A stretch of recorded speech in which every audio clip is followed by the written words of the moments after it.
Today's guest is Amy Turner. Amy is a school teacher, former lawyer, and author of a memoir called On the Ledge.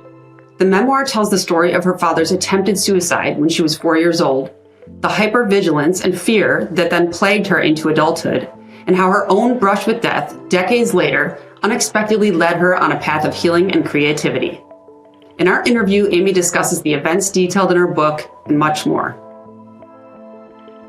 Amy, it's so nice to have you here. Thank you for being here. Oh, I'm delighted to be here. Thanks for having me. Yeah. So you wrote a memoir. It's called On the Ledge. Mm-hmm. And there's a couple pivotal events, I'll say. There's the first event of your father's very public attempted suicide. And then there's a later event in your life of getting hit by a truck. And we'll talk about each of those. I mean, that sounded brief, but walking into a road and getting hit by a truck that had a large effect on you. And so we'll get into each of those. But the first thing I want to address is your father's attempted suicide. And at the time, you were a very young child. I think you were about 4.5, 5 years old. Right. So you didn't know the details of it at that time. But tell me about that. What happened there? So when I was 4.5, I had 3 siblings, a sister who's 5 years older, and 2 younger brothers who were within, 30 months of me. And what I would learn later is that my father went off on a business trip to New Haven, and at 9:30 on a Thursday morning, he climbed out on the ledge of his hotel room and threatened to jump. And he had been seeing a psychoanalyst, so this wasn't totally out of the blue, but as I learned later, he had been doing better. So it happened that 3 priests were just passing by and saw the commotion because this was 9:30 in the morning near the Yale campus. So a crowd had assembled staring at him on the ledge. And one priest was sent up to talk to him, and the other priest was told to stay on the sidewalk in case last rites were necessary. And this priest talked to my father for 20 minutes, and my father eventually climbed back in, and then he was hospitalized for 10 months to a year. But as a 4.5-year-old, all I knew was that my father was there one day, and then he wasn't. Eventually, we started to get some notes from him. So, I knew he was still somewhere, but I didn't learn the story until I was 16. But it was as though when I did hear this story, it was just like the family picture came into focus. It was blurry. I had somehow the feeling of it, but of course not the details, because growing up, I'd had this fear about him that something was wrong, that if you made a mistake and got him upset or angry, there would be serious consequences. And as a child, it did feel like life and death. My mother would warn us, don't get dad upset, don't get him angry. And I had no idea why, but it felt extremely serious. So as I said, when I found out the story at 16, I was furious that they had kept the secret, but it all made sense because, and I'll say one more thing, if any listener has read Dani Shapiro's memoir, which I adore, called Inheritance, she learns a secret about her life, which is more intense about her parentage, but she talks about what a psychiatric concept is of the known unknown. It's like, I didn't know, but on some level I knew. Exactly. I think that is exactly right. I wanted to talk about this issue where parents have their own lives. They're humans and they have their own stuff going on, and sometimes very, very serious, as in your father's case. Right. And kids are kind of there, and sometimes they know, sometimes it's right in front of their face because it's just obvious. Sometimes it's not. But I think there is that issue of them picking up on the energy and being aware that something is going on, but they don't know. And so what would you say about that ability, I guess, or that awareness that there's something going on? What sort of effect do you think that had on you in your childhood or later? Well, I think, it had lifelong effects. And from the very beginning, it's the development of that state of hypervigilance. So if you're being constantly warned that you might do something wrong that's going to cause some negative effect, you start to look out. You watch your behavior. You start to look and read the signs. Does he look like he's going to be upset? Or, gee, have I yelled too loud? Or I've said something to upset him? So you become hypervigilant, which is part of that state of arousal that's fight or flight. So you're constantly on guard, and that takes a huge amount of energy, that anxiety, because I talk about it as sort of like tower lights being on. You're constantly on scanning the area, and that absolutely stayed with me. So I was very afraid of making any kind of mistake, constantly watching myself and constantly watching to see if I could detect the signs of something awful happening. Because if your parent just disappears overnight, anything could happen out of the blue. You're not prepared for it. You saw no signs. So it's always also growing up with a feeling that just around the corner, something terrible could happen.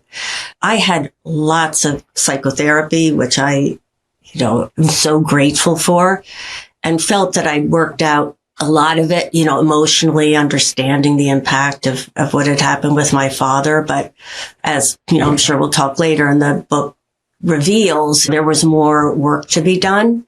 But that early developmental, when you have that kind of trauma, I think in that early developmental stage, it stays with you. And I'm not a psychologist and I don't have that kind of training, but I'm just speaking from personal experience. Yeah. Yeah. And so what was your father's behavior after he came back from being hospitalized? Like, I know that your mom was warning you and you were watching him and you were careful, but what was he like? Do you think now looking back, you detected depressive episodes? Yes. How did he behave? I should mention too, just for people to get the full picture, my mother was an active alcoholic, and I have just the amount of grace or strength, whatever it was that allowed her to actually get sober 6 weeks after my father went into the hospital is just stunning. But up to and through this episode, she was an active alcoholic. So already the atmosphere at home was insecure, because I'm sure she wasn't, especially with 4 children, a particularly attentive mother that you could count on. But with my father, there was this feeling that just came from his physical presence and then his disappearance. And then, of course, the warnings from my mother. But children are, I think people are, but children especially are really intuitive. And I could tell from looking at him, his eyes would seem dark, or I would hear his psychiatrist's name. I would hear my mother say, did Dr. Hupalowski call, or did Doctor call? So, I knew something was wrong. And kids just pick up expressions of concern on somebody's face. And I could see it in him. It was always like a darkness around the eyes and a sadness. Mm-hmm. So, when I read your book, your dad really kind of fascinated me, because I think you did a good job of describing his complexities. He was a writer. He really wanted badly to be in the New Yorker. He was also an activist, which I thought that was really interesting, because it sounded like it made him and your family kind of a pariah in the community. After he came out of hospitalization, he got very involved in civil rights. He later protested against nuclear proliferation. And so these sorts of things, like he was a complex personality. Now, at the same time, it sounded like he would kind of read you guys things in Middle English at the dinner table, which I also found fascinating, because kids are probably not going to be interested in that. So tell me a little bit about this personality. Like, what do you think was going on with, let's start with the activism. What was going on there, do you think, if you had to speculate? I'll go back a little. He grew up in a family with money and in New York, and he went to private school. He went to Hotchkiss and Yale, great education. His family started to lose the money when he was in Hotchkiss, but he had that kind of upbringing, real privileged upbringing. And he says that at Yale, he was like kind of maybe a moderate kind of Republican. I don't even know if he supported FDR. And politics was not really on his radar. And he went into the hospital and came out. And I've never heard him make the connection as to what it was, but he was always I'm sure, a compassionate person, but I think he came out of the hospital with a real feeling of compassion for the suffering of others and couldn't look away from it. And so within about a year or two of coming out of the hospital, he was taking up civil rights issues or calling out issues in our hometown, which happened to be a 1 square mile of exclusively WASP, white, affluent families, which didn't endear himself, to the community.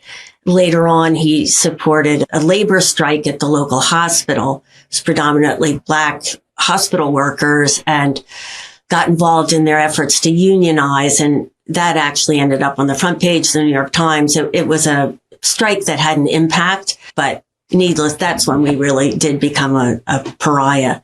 And as a child, of course, I was proud of him. We received a telegram from Martin Luther King. I knew that was a wonderful, wonderful honor. But at the same time, I was 12. I wanted my friends to like me. I didn't want all the negative attention. But this activism was part of his life forever. And I'm happy to say he lived a long life till he was 90.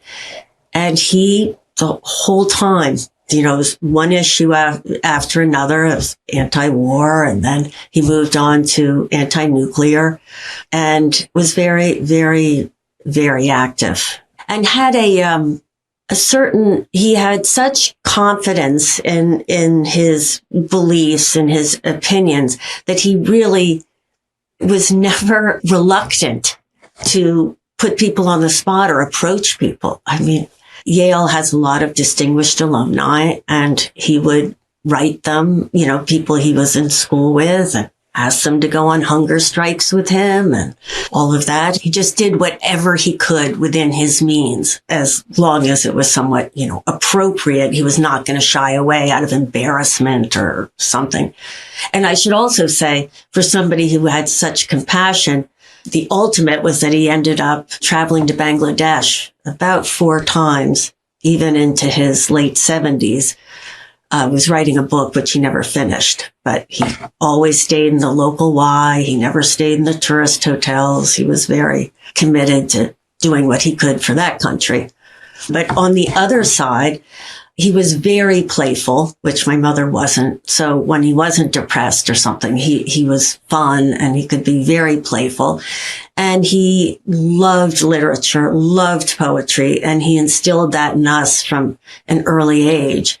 And I'll just say that, there are actors who do it, but I don't think I've ever heard or know of someone who could read Shakespeare to a 9-year-old and make it understandable and interesting and fun. The Middle English, Beowulf, something else, but he could make Shakespeare exciting. Oh, that's cool. Yeah. I didn't realize that he had that skill of really making it interesting to you kids necessarily. Yes. Yeah, he did.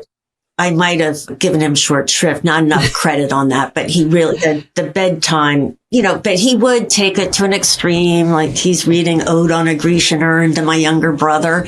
And when he finds out that my brother doesn't know what an urn is, he makes him go to the, Metropolitan Museum of Art to see the urns instead of going to his baseball practice.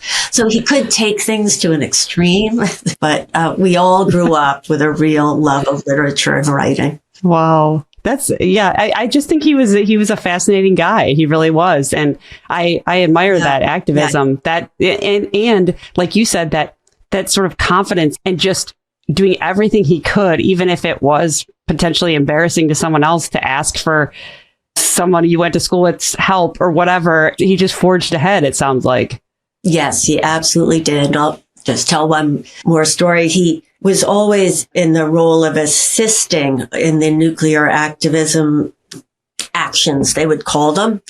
And they would do these in New York at the Riverside Institute, which was a think tank on nuclear weapons and so forth. And he was a member of Kairos, which was Daniel Berrigan's, the Berrigan brothers groups. People might recognize those names from nuns and the Berrigans being jailed and their anti-war efforts. In any event, my father would always assist. He wouldn't do anything that really would result in anything other than a slight slap on the wrist, and then they would be released. But after the Riverside Institute moved away, and they moved their actions to the Intrepid, which is a nuclear warship that had become a museum in Lower Manhattan, docked there. And because it's federal property, doing anything on that, hammering the side or doing anything would have more penalties. To make a long story shorter, they were arrested, and this time they were not. It was clear that it was going to be more than just a slap on the wrist, and they were given a trial date, and they don't hire lawyers. And as a lawyer, I was a nervous wreck for them because they had no defense. So they went, but my father refused any help, refused a lawyer, wasn't going to do it. He called me, said he was getting ready to go to Rikers Island, which is prison, a notorious prison in New York City, gotten all his medications, glasses, everything together. I was obviously a wreck. I mean, he was 80. He was 82 or something. I just couldn't imagine it. And he goes to trial, stands up, gives a speech to the judge, and the judge just says at the end, I can't argue with anything you said, not guilty.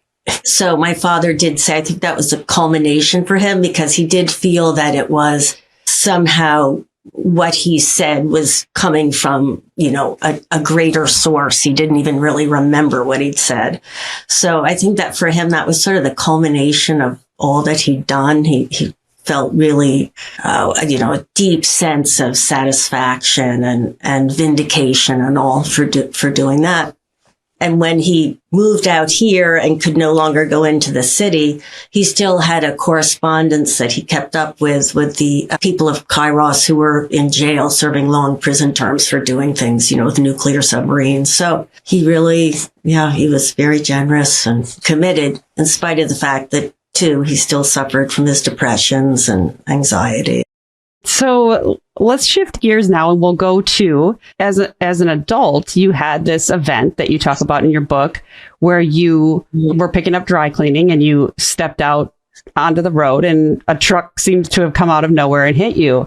Tell me about that event. Tell me about the event itself and sort of the aftermath. So, of course, this is the incident with my father on the ledge. I was 4.5. Here I'm, in my 50s. And I'm just crossing the street in a pedestrian marked crosswalk. And I won't explain the roads, but the truck did basically come out of nowhere. I was staring at the windshield, and the windshield was shaded, and I would have seen the driver's face if it hadn't been. So I'm standing there, and this is all split second, thinking, oh, he's going to stop. He has to see me. I'm looking right in the windshield. Apparently, he'd been looking over his shoulder, and he mows me down and drags me. I'm lying under the truck with the dry cleaning on my head, and I go into detail in the book about what I was thinking, and I really did think I was dead or dying. But then I realized that I couldn't breathe because the plastic was in my mouth. I was trying to get it out, and I was choking, and then I realized, my God, I just got hit by a truck, but I'm going to die suffocating on my dry cleaning. And even then, I've always used humor, which I think comes from my father too, and my mother too. It's the only way to get through life. But fortunately, I felt somebody's fingers in my mouth, and they pulled out the plastic and they got the truck off me.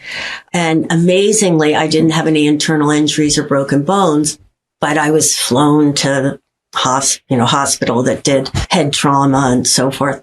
And I had a bad concussion, and I was banged up and all. And I had quite a recovery period from that. And I will find in the course of recovering from this truck accident that I actually am able to uncover layers of the trauma surrounding the incident with my father in a much deeper way. And I would never have connected the two events had I not, but somehow through the recovery period, as I say, the nervous system has its own chronology, and it's not chronological. So events could be 50 years apart, but actually be very much connected in how your nervous system reacts. I noticed in your book, after your accident, there was a lot of it sounds like you did a lot of downplaying of your injuries and wanting to get back to everything and you're fine. And so I think that is one of the pieces that you're talking about where maybe like your coping mechanism, it made you start to think about where is this coming from? So talk about that a little.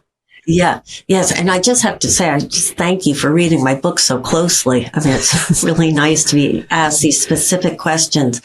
Yes. As I said, that hypervigilance and all that started in my life from early on and that stayed with me.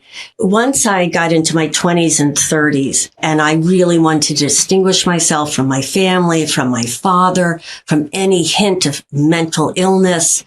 So I never wanted to be considered sick or have emotional problems. And so when I was hit by this truck, I absolutely refused to acknowledge that. I think I have a line in the book that was nothing other than a close call with a laugh track. I mean, I had so many jokes about it, could get people in hysterics over it. And people would say, but Amy, that was a trauma. No.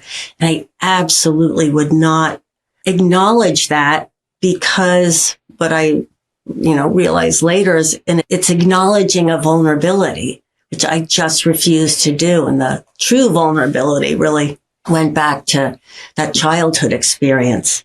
A child only survives if their parents are there caring for them. And to have one disappear and one be an alcoholic, that's a really deep level of vulnerability. So I think it was evoking that, and there was no way I was ready to face it.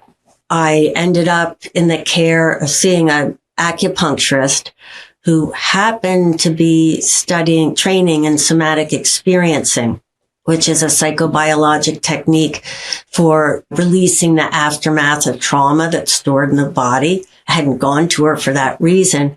I had a shoulder spasm, something totally physical spasm. I wanted the pain to go away. But I noticed just something in her care in the office. We had a lot of connections, serendipities. And I just felt like I'm supposed to be here because how could we have all these connections? It's too weird. So I just kept going to see her. And so it was in spite of myself, actually, and very gradual that I finally kind of came to terms with what the accident really had been, what that had felt like and what I had faced. But it was something that was gradual, and I can't say that I knew that's where I was going. It was just happening.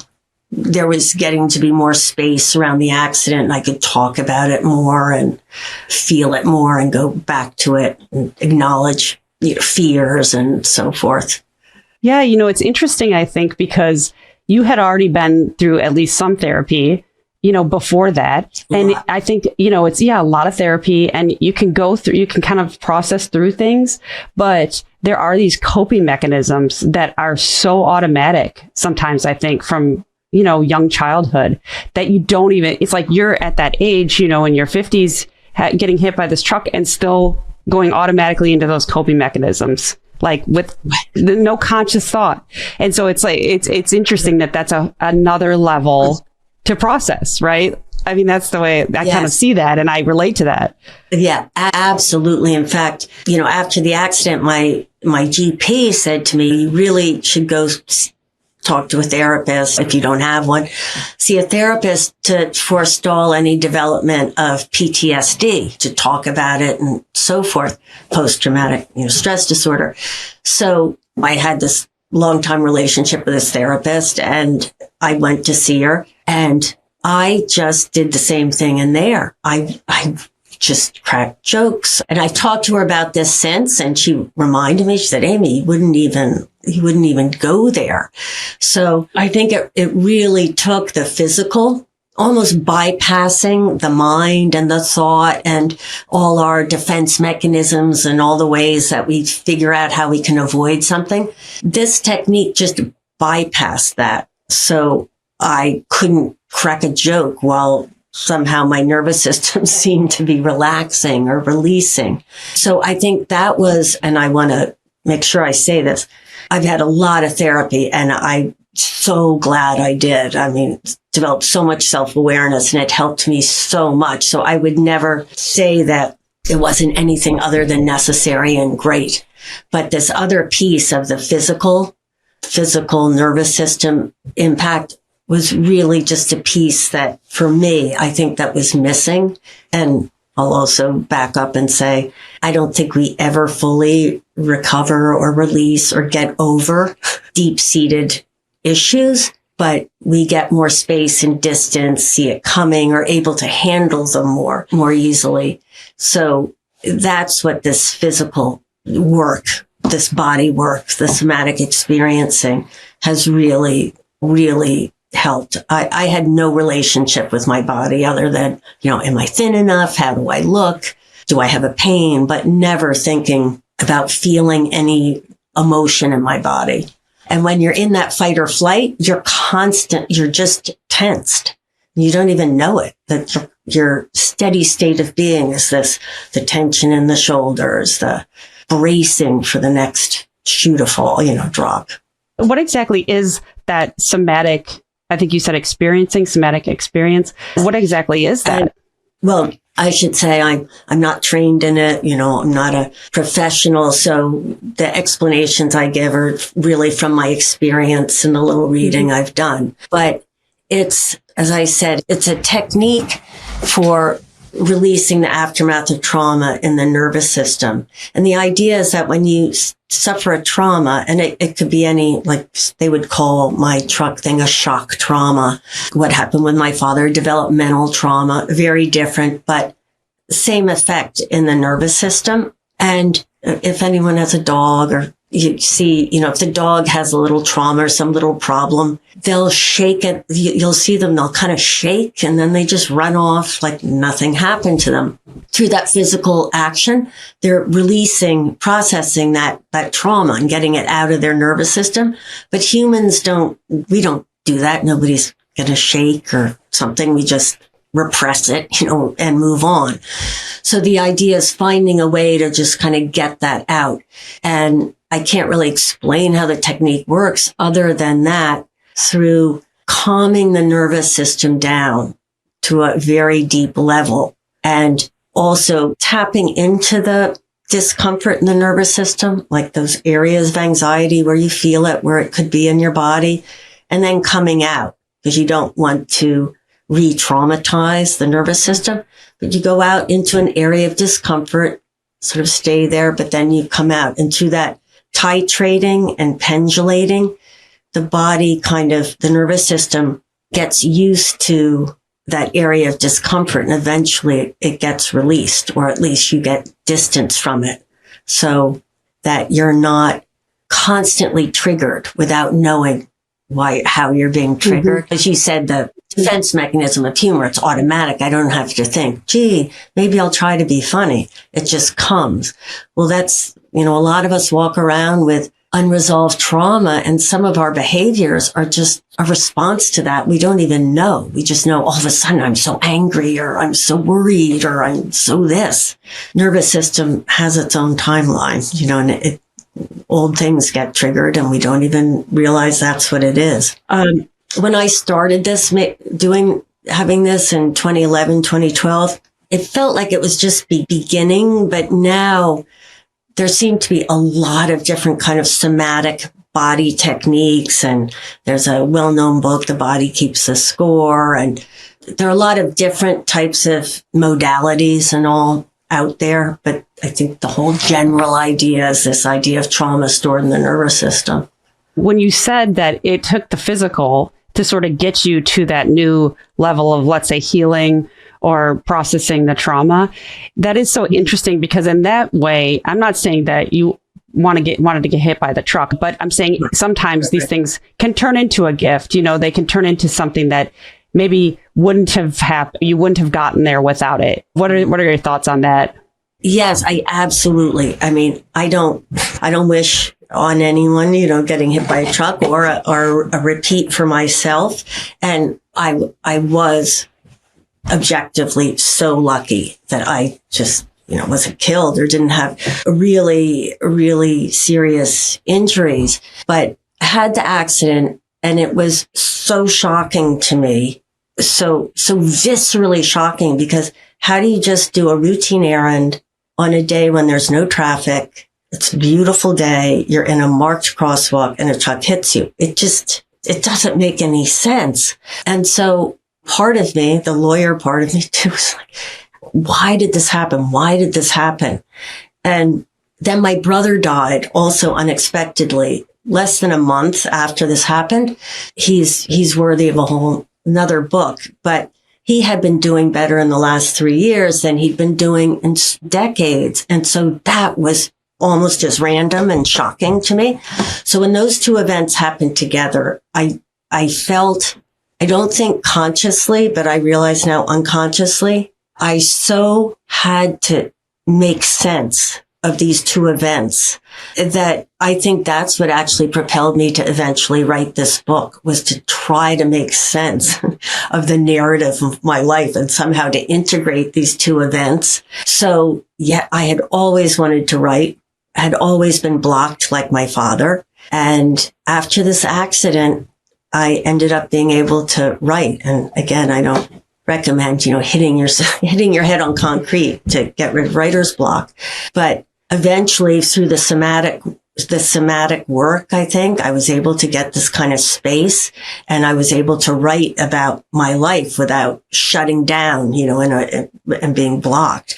So yeah, in a very strange way, it's very hard to say you're grateful for that kind of accident, but I am so grateful for all the work and all that I did afterwards, and then the writing, that it does go back to the accident. Maybe it's like, these events can happen and you don't want them to happen and they're awful and traumatic, but it maybe what you make of them, what you make of the aftermath, that is what makes the difference, So it's like what it's turned into, what the aftermath turned into is kind of how I see it. And yes, that's very well said, because I think deep down, I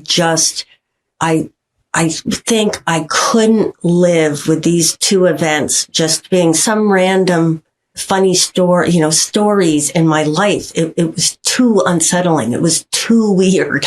I had to make sense of it. And in the making sense of it was, a deep healing and recovery and open channels that had never been opened before. I actually wrote this book. An English teacher had come to my brother's memorial just absolutely out of the blue, hadn't seen her in 40 years, but we'd all been very close in high school. And months later, I was writing her a thank you note, and she had known my acupuncturist, who'd also gone to our high school, though I didn't know it.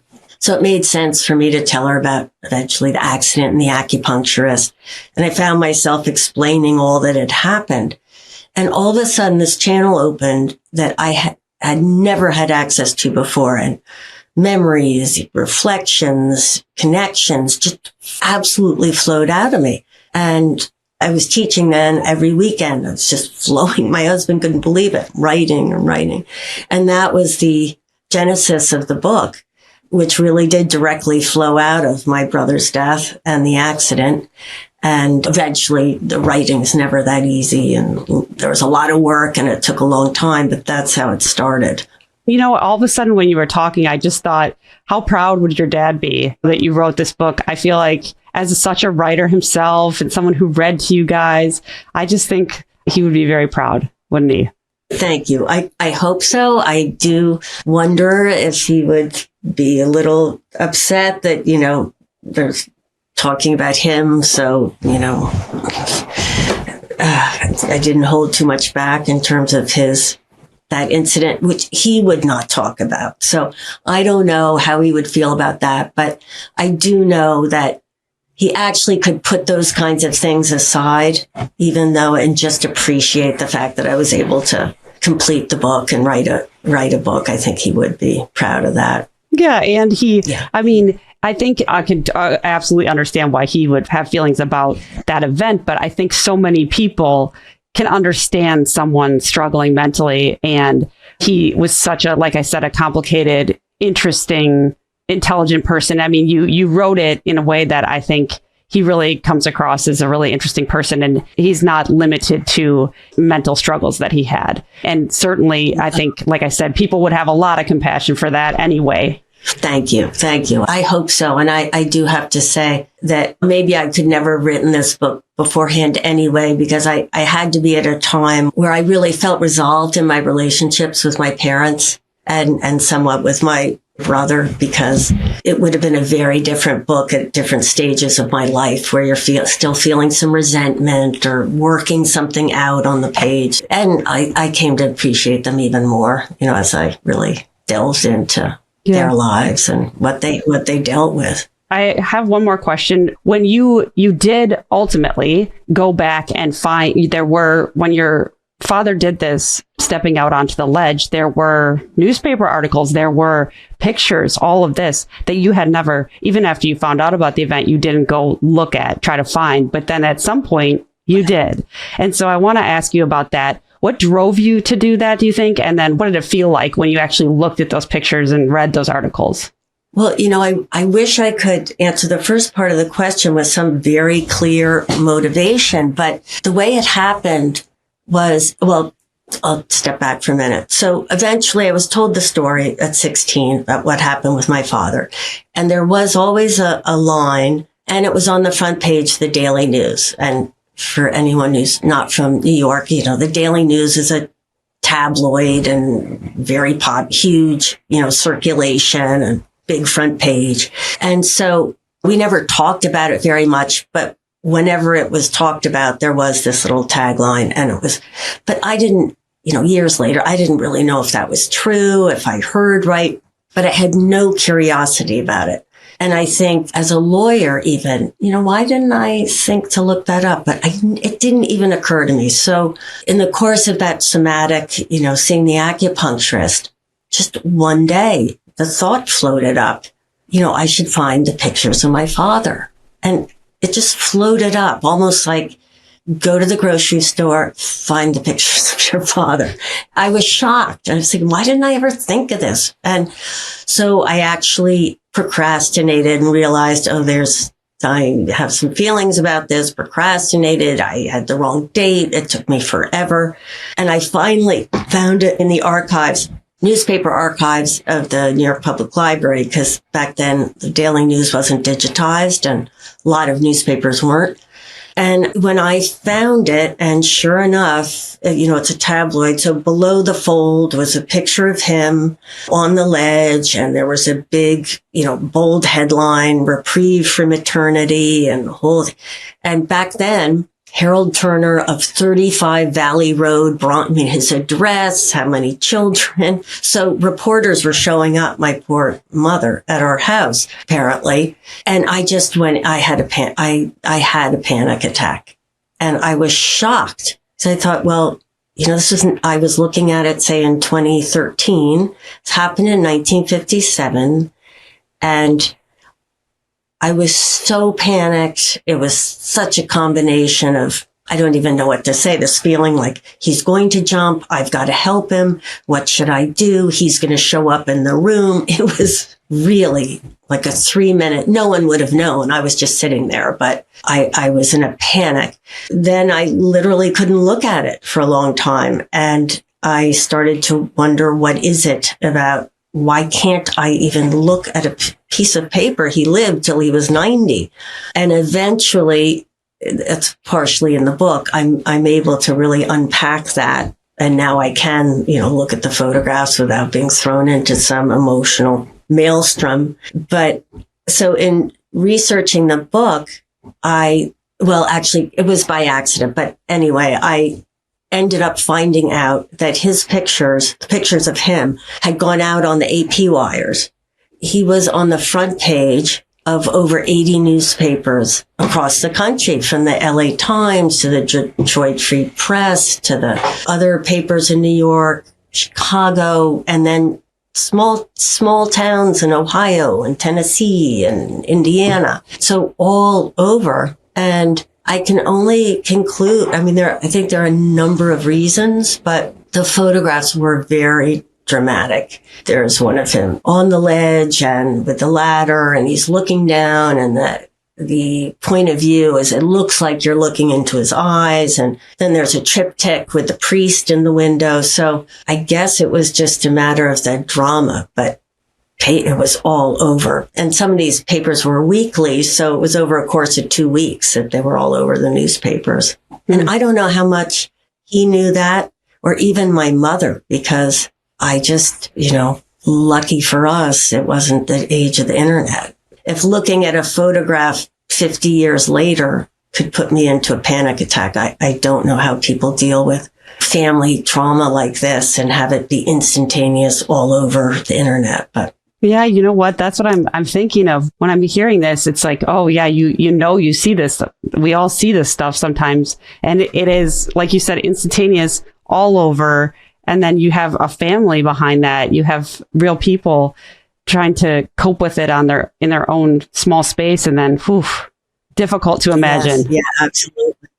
Yeah, because I mean, when he was out on the ledge, there were more than 100 people watching, Yale students and people so you can imagine in the age of cell phones what that would have been like. Oh, yeah. As it was just a newspaper, a photographer who got the photos to the local newspaper who sent it out on the wires.